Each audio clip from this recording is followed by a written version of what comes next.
오늘 말씀은 부활의 증인들이라는 제목으로 사도행전 2장 25절에서 32절까지 말씀을 본문으로 말씀을 살펴보도록 하겠습니다. 25절에서 32절까지 말씀을 교대로 읽도록 하겠습니다. 다윗이 그를 가리켜 이르되 내가 항상 내 앞에 계신 주를 배웠음이여 나로 요동하지 않게 하기 위하여 그가 내 우편에 계시도다.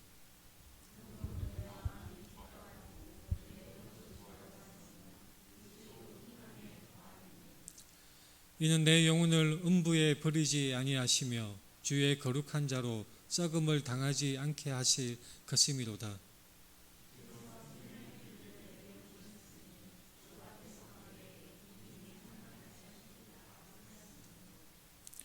형제들아, 내가 조상 다윗에 대하여 담대히 말할 수 있노니 다윗이 죽어 장사되어 그 묘가 오늘까지 우리 중에 있도다.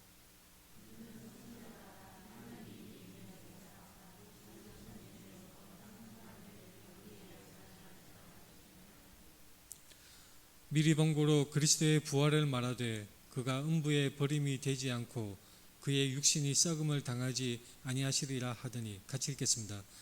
이 예수를 하나님이 살리신지라 우리가 다 이 일의 증인이로다. 아멘. 우리 앞뒤 좌우 돌아보면서 같이 인사하겠습니다. 사랑합니다. 축복합니다. 사랑합니다. 축복합니다. 작년 부활절에도 설교 본문은 다르지만 같은 동일한 설교 제목으로 부활의 증인들이라는 이 제목으로 설교를 한 적이 있습니다. 부활의 증인들, 너무나 중요한 이 우리의 삶을 규정하는 그런 말이라고 할 수가 있겠습니다.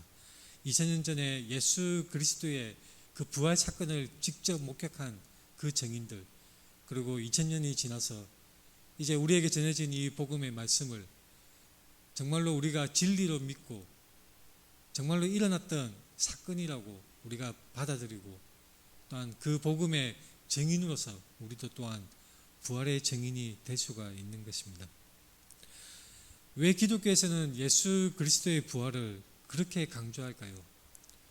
성탄절 중요하죠. 사람들이 연말에 12월 25일, 사실은 12월 25일이 예수님이 태어나신 날은 아닙니다. 단지 탄생하신 것을 기념하는 목적으로 성탄절을 축하를 하는 것입니다.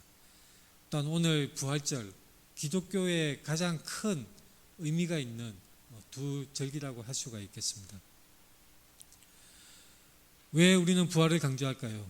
세상 사람들은 관심 없어하고 아무런 그런 의미를 두지 않지만 우리 그리스도인들, 예수 그리스도를 믿는 모든 그리스도인들은 다 이 예수 그리스도의 부활이 너무나 중요한 날인 것입니다.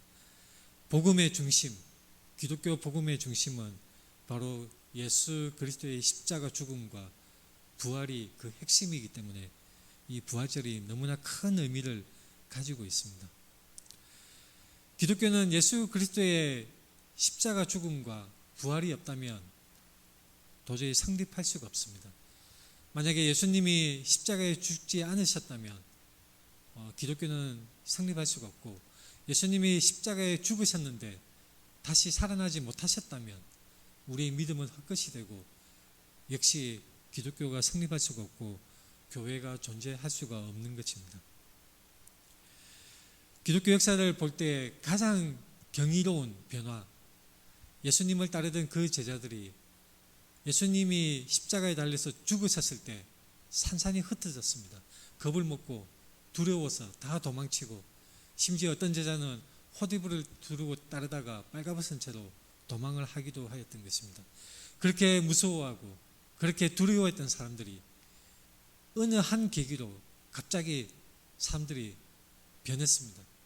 담대하게 그리스도를 증거하며 살아계신 예수 그리스도, 그분을 전파하기 시작했던 것입니다. 심지어는 로마 제국의 그 서슬퍼른 그 혹독한 핍박에도 불구하고 자신의 목숨을 내던지면서까지 그들은 담대하게 그리스도를 전했던 것입니다. 그 동기가 무엇일까요? 그 놀라운 변화에 원인이 무엇일까요? 바로 그리스도의 부활입니다. 예수 그리스도의 부활을 목격하였기에 직접 자기의 눈으로 보고 손으로 만지고 그리스도를 만났기 때문에 바로 그들은 그렇게 놀라운 변화를 겪게 되었던 것입니다. 예수 그리스도의 부활은 어떤 것입니까? 역사적 사건입니다. 그리스도의 부활, 어떤 사람들은 이렇게 생각합니다. 사람이 죽어서 이름을 남기지, 그리스도의 부활은 그분의 도덕적인 가르침, 그분의 정신, 그분의 어떤 고귀한 성품을 사람들이 이어받고자 하는 그런 의미에서 부활이야, 이렇게 생각을 하고 말하는 사람들이 있습니다. 전혀 그것은 사실이 아닙니다. 그리스도의 부활은 단순한 어떤 도덕적인 교훈의 상징이 아니며, 그리스도의 부활은 단순히 비유적으로 말해지는 것이 아닙니다. 그리스도의 부활은 실제로 2000년 전에 일어났던 역사적 사건인 것입니다. 그리스도의 부활은 그리스도가 영으로 나타나서 그 영혼이 사람들 앞에 나타나거나 사람들의 마음속에 살아있다, 그런 것이 아닙니다. 분명한 역사적 사건이고 실제적으로 일어났던 것입니다. 그리스도의 부활은 영혼이 나타난 것이 아니라 제자들이 직접 만지보고 같이 음식을 먹고 생선을 구워서 같이 먹는 그런 살아있는 존재로서의 분명한 부활인 것입니다. 이것은 제자들이 다 그 일의 증인으로서 목격담을 기록하고 사람들이 담대하게 그리스도를 전하게 하는 놀라운 계기가 되었던 사건인 것입니다. 사도 바울이 아그리빠 왕과 베스도 총독 앞에서 자신을 변호하는 일이 있었습니다. 사도행전 26장에 기록이 되어 있는데, 이 그리스도가 어떤 분이신지 그리고 그분이 다시 살아나신 것을 이 사도 바울이 담대하게 얘기를 합니다. 그때 베스도 총독이 미쳤다고, 바울에게 미쳤다고 말을 했을 때 바울이 굉장히 중요한 말을 합니다. 내가 미친 것이 아니요 참되고 온전한 말을 하나이다. 왕께서는 이 일을 아시기로 내가 왕께 담대히 말하노니 이 일에 하나로도 아시지 못함이 없는 줄 믿나이다. 이 일은 한쪽 구석에서 행한 것이 아니니이다. 무슨 말입니까? 많은 목격자들이 있고 수많은 증인들이 있는 공개적으로 행해진 바로 그리스도의 사역이었고 그리스도의 죽음과 부활하심이었습니다. 부활하신 그리스도께서 공개적으로 사람들에게 나타나서 누구나 그 사실 자체를 부정하지 못하는, 왜냐하면 당대에도 많은 사람들이 증인으로서 살아 있었기 때문인 것입니다. 고린도전서에 그 목록이 절절히 기록이 되어져 있습니다. 너무나 중요한 사건이죠. 그리스도의 부활은 실제로 일어난 인류 역사 속에 실제로 벌어졌던 사건이고, 그것으로 말미암아 이 교회가 세워지고 지금까지 2000년 동안 숱한 핍박을 견디며 기독교 교회가 존속하게 되었던 것입니다. 오늘 본문 말씀은 베드로의 설교 중의 일부분입니다. 오순절 사건에 그 성령 강림하신 그 사건에서 베드로가 설교를 하는데 그 설교 내용 중에 일부분을 오늘 본문 말씀으로 하고 있습니다. 이 본문 말씀 중에 다윗이 선지자라는 그런 대목이 나옵니다. 다윗이 선지자.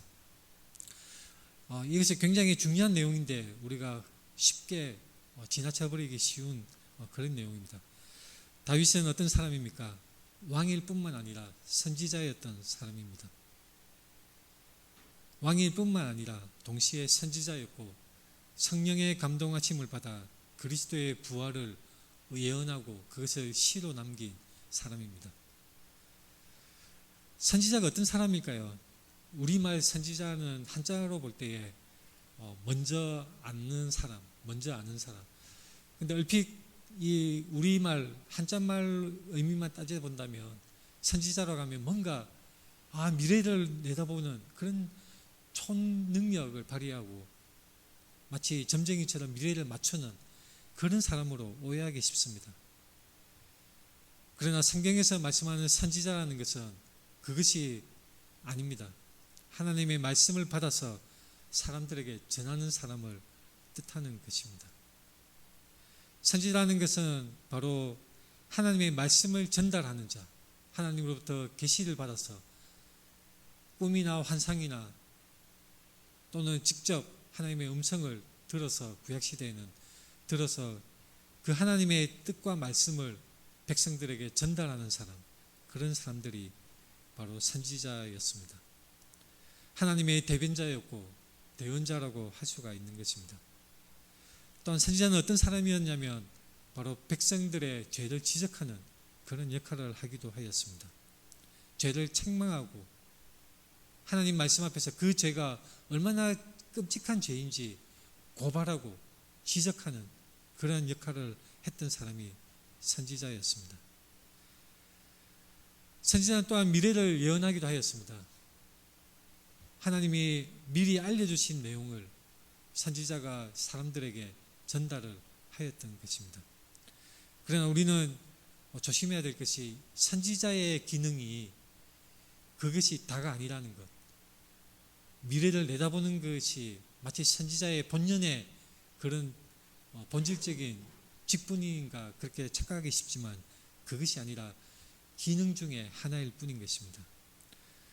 많은 사람들이 선지자는 미래를 맞추는 사람, 마치 점장이처럼 앞날을 내다보고 미래를 예언하고 맞추는 그런 사람으로 생각하기 쉽지만 성경적인 관점에서는 그것이 아닙니다. 성경에서는 바로 선지자, 히브리어로 나비, 또 다른 단어도 있습니다. 이 여러 단어들이 있는데 불려 나온 자라는 그런 뉘앙스가 있습니다. 선지자는 인간이 스스로 내가 선지자가 되어야지 그렇게 되는 것이 아닙니다. 하나님이 먼저 부르셔서 사람을 들어서 하나님의 뜻에 따라서 선지자로 사용을 하시는 것입니다. 하나님의 뜻을 대언하게 하시고 하나님의 말씀을 전하게 하시고 때로는 백성의 죄를 지적하게 하시는 그런 하나님을 대신하여서 사역을 하는 사람이 바로 선지자였습니다. 신약시대 헬라어의 이 선지자 단어도 마찬가지입니다. 프로페테스라는 단어인데 이것은 앞에서 말한다는 뜻을 가지고 있습니다. 앞에서 대신 말하는 자. 누구를 대신해서 말할까요? 바로 하나님을 대신해서 말을 하는 것입니다. 하나님의 말씀의 뜻을 풀어서 대신해서 말을 하는 것이고 또 하나님이 주신 계명을 사람들에게 말을 하는 것이며 하나님께서 보여주신 그 계시 바로 복음의 비밀을 사람들에게 말을 하는 자, 그런 의미를 가지고 있습니다. 오늘 본문에서 다윗은 선지자라고 말씀하는 부분이 있습니다. 이것은 다윗이 바로 미래를 알았다, 그 의미가 있는데 그것이 선지자의 본연의 그런 직분이 아니라 선지자로서의 직분을 행할 때에 그 결과로, 그 기능의 결과로 바로 예수 그리스도가 하나님의 아들이시고 메시아로서 이 땅에 오시고 십자가에 죽으심과 또한 부활하심을 이 다윗이 선지자로서 하나님이 보여주신 대로 알게 되었다는 그런 의미인 것입니다. 베드로 설교의 논리는 그것이었습니다. 다윗은 선지자였다. 하나님이 언약을 주시고 그 다윗에게 바로 예수 그리스도에 대한 계시를 주셨다는 것입니다. 베드로의 설교 중에 이런 내용이 있습니다. 다윗의 묘가 지금까지 우리에게 있다. 이것이 무엇을 말씀하고 있는 것입니까? 이 베드로가 인용한 다윗에 관한 내용, 이것은 바로 시편 16편을 인용한 말씀입니다. 그 내용에서 썩음을 당하지 않게 하신다는 그 구절을 가지고 베드로는 분명히 지적하는 내용, 바로 다윗의 묘가 우리와 함께 있다, 우리 중에 있다. 이 말은 다윗 그 자신은 이미 썩어서 그 무덤이 우리에게 있다는 뜻입니다. 바꾸어 말하면 베드로가 인용한 이 시편 16편의 말씀은 썩음을 당하지 않는다는 그 말씀은 흔히 유대인들이 생각하기에 다윗 자신을 두고 하는 것이 아니라 그것이 아니라 바로 예수 그리스도가 부활하실 것을 미리 예언하셨다는 것을 베드로는 분명하게 밝혀서 설교를 한 것입니다. 우리는 이 포인트를 놓치면 안 됩니다. 예수 그리스도의 부활은 역사적 사건일 뿐만 아니라 바로 하나님이 예언하신 대로 하나님이 행하신 일이라는 것입니다. 구약시대 선지자를 통해서 여러 선지자를 통해서 미리 말씀해 주시고 알려주시고 예언해 주신 대로 그리스도가 이 땅에 오셨으며 또한 이사야서 말씀뿐만 아니라 여러 구약의 선지자들이 예언하신 대로 십자가 고난을 당하시고 죽임을 당하셨고 그리고 오늘 본문 베드로의 설교 내용 중에 시편 16편을 인용한 것처럼 썩음을 당하지 않게 하시는 것처럼 그 말씀대로 그리스도께서는 무덤에서 다시 살리심을 받았던 것입니다. 예수 그리스도의 부활은 하나님이 행하신 일입니다. 이것은 우연히 벌어지거나 아니면 몇몇 똑똑한 사람들이 신학을 꾸며내어서 교리를 만들어내서 창작 활동으로 그 결과로 교회가 만들어진 것이 결코 아닙니다. 어떤 사람들이 작당해서 되어진 일이 아니라 어떤 사람들이 모의해서 만들어낸 단체가 아니라 바로 하나님께서 행하시고 하나님이 세우신 것입니다. 구약시대부터 여러 선지자들을 통해서 미리 말씀하시고 예언하신 대로 예수 그리스도가 십자가 순환을 당하시고 죽으시고 부활하신 것입니다. 예수 그리스도의 부활은 분명한 역사적 사실입니다. 자, 중요한 것이 있습니다. 이 예수 그리스도의 부활은 여러분과 무관한 사건이 되어서는 결코 안 됩니다. 그리스도의 부활이 여러분에게 적용되고 여러분들을 덮는 사건이 되어야 하는 것입니다. 그저 그런갑다. 예전에 그런 일이 있을 수도 있지 그렇게 무관심하게 아무 상관이 없는 마치 전설상의 호랑이 담배 피는 시절의 어떤 그런 동화적 이야기로 지나치면 결코 안 됩니다. 이것은 분명한 하나님의 구원의 길이며 그 속에 여러분 자신이 포함되어야 하는 것입니다. 이 오순절 사건 때 베드로의 설교를 듣고 많은 사람들이 그 자리에서 베드로의 설교를 들은 사람들이 베드로가 선포하는 그 설교를 듣고 탄식했습니다. 당신들이 못 박아 죽인 이 예수라는 사람이 바로 하나님이 보내신 메시아이고 기름 부음 받은 자 그리스도이시다. 그 분명한 선포의 말씀을 듣고 그 듣는 사람들이 마음에 찔렸습니다. 그래서 베드로가 다른 사도들에게 물었습니다. 뭐라고 합니까? 형제들아 우리가 어찌할꼬? 형제들아 우리가 어찌할꼬? 이 복음의 분명한 메시지를 듣고 그 앞에 우리가 어찌할꼬 자신의 상황을 고백하고 회개하는 자리로 나오게 된 것입니다. 동일한 반응이 우리에게도 있어야 합니다. 복음의 메시지, 예수님이 부활하셨습니다. 이 분명한 메시지 앞에 우리 모두 각자가 진실하게 그 앞에 반응해야 합니다. 그리스도를 우리의 주님으로, 우리의 죄를 회개하며 주님으로 영접하고 받아들이는 분명한 신앙의 결단이 우리 모두에게 있어야 하는 것입니다. 그리스도인들은 바로 예수 그리스도를 믿고 따르는 사람들입니다. 십자가에 못 박힌 그리스도. 당시 사람들은 그리스도가 메시아라면 로마의 군대를 무찌르고 강력한 초능력을 발휘하여서 이 지상에 그 튼튼한 왕국을 세울 것으로 기대하였습니다. 그러나 사람의 기대와는 달리 정말로 약하디 약한 모습으로 채찍질 당하고 침뱉음 당하며 뺨을 맞고 온갖 모욕을 당한 후에 십자가에서 달려서 죽으시고 심지어 옆구리에 창에까지 찔리는 그런 순환을 당하신 것입니다. 너무나 약한 모습입니다. 우리는 이 예수 그리스도를 주님으로 믿고 따르는 사람들입니다. 우리는 이 복음의 증인들입니다. 그리스도는 약하심으로 십자가에 못 박혀서 죽으셨습니다. 그분을 따르는 우리들은 어떻게 살아가야 합니까?